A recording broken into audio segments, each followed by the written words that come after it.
विश्व आर्द्र भूमि दिवस पर गुरुग्राम में कार्यक्रम का आयोजन, जहां पर सीएम मनोहर लाल और केंद्रीय मंत्री भूपेंद्र यादव ने शिरकत की। सीएम मनोहर लाल का संबोधन भी यहां पर हुआ और उन्होंने कहा कि देश विदेश के पक्षी सुल्तानपुर में इकट्ठा होते हैं। यहां 100 से ज्यादा पक्षियों की प्रजातियां पहुंचती हैं। ये पक्षी प्रकृति चक्र को पूरा करने में सहयोग करते हैं। ये जल में पलने वाले कीटों को खाते हैं। ऐसा करने से जल की सफाई होती है। हरियाणा में वृक्ष प्राण वायु देवता कहलाते हैं। वर्तमान में वनों का प्रसार बेहद जरूरी है। साफ वायु और वातावरण के लिए जरूरी है ये चक्र। हरियाणा एकमात्र ऐसा प्रदेश है जहां वृक्षों को पेंशन मिलती है। 8 लाख एकड़ जमीन वाटर लैगिंग में आ गई है। रसायनों का इस्तेमाल कम किया जाए। हरियाणा में तालाबों की भी सफाई की जा रही है। साफ सफाई के लिए पोन अथॉरिटी बनाई गई है। सीएम लोगों से अपील करते भी नजर आए कि प्रकृति के साथ छेड़छाड़ ना की जाए। पृथ्वी और पानी में तालमेल बैठना आवश्यक है। तो ये तमाम बातें यहां पर सीएम की ओर से कही गई।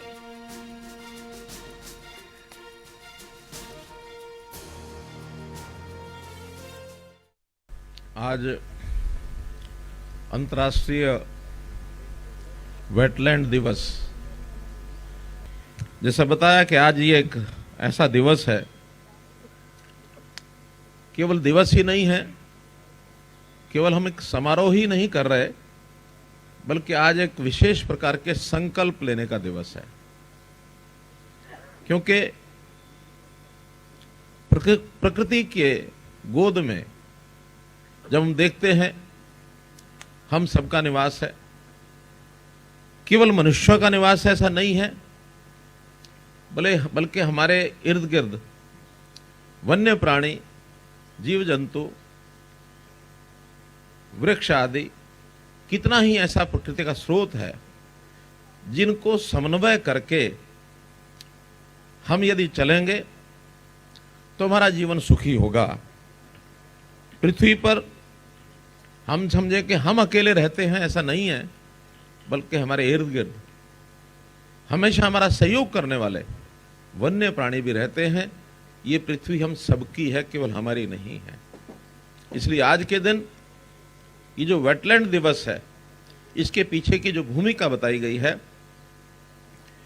कि पृथ्वी और ये पानी, ये दोनों हमारे लिए उपयोगी हैं। तो दोनों का संरक्षण करना, दोनों का समन्वय बैठाना, दोनों का तालमेल बैठाना, ये बहुत आवश्यक है। इसलिए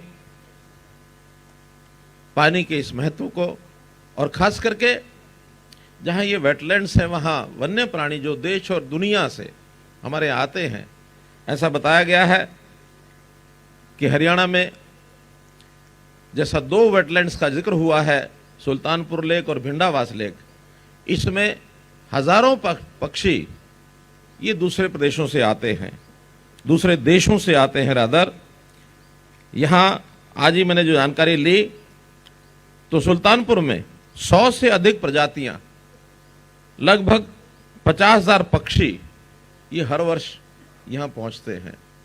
वैसे तो अब ये जो अवसर है, यहां से इनके वापस जाने का जो अवसर है, आज भी हमने भ्रमण करके देखा, और जो एक यहां प्रदर्शनी दिखाई गई है उसके अंदर हमारे वन मंत्री कंवरपाल जी ने बहुत सी चर्चाएं की हैं। बहुत आकर्षक ऐसी कहानियां ये हमको ध्यान में आती हैं। इसी प्रकार का हमारा जो दूसरा वेटलैंड है भिंडावास, वहां भी लगभग 80 से अधिक प्रजातियां, और वहां 100 से अधिक निवासी प्रजातियां भी हैं जो हमारे यहाँ हरियाणा में स्थानीय तौर पर पाई जाती हैं। वहां भी लगभग 40,000 पक्षी ये हर वर्ष आते हैं। तो एक बहुत बड़ा ये एक, जिसको कहना चाहिए, एक उद्यम है जो राष्ट्रीय उद्यान की इस परंपरा में देखने को मिलता है।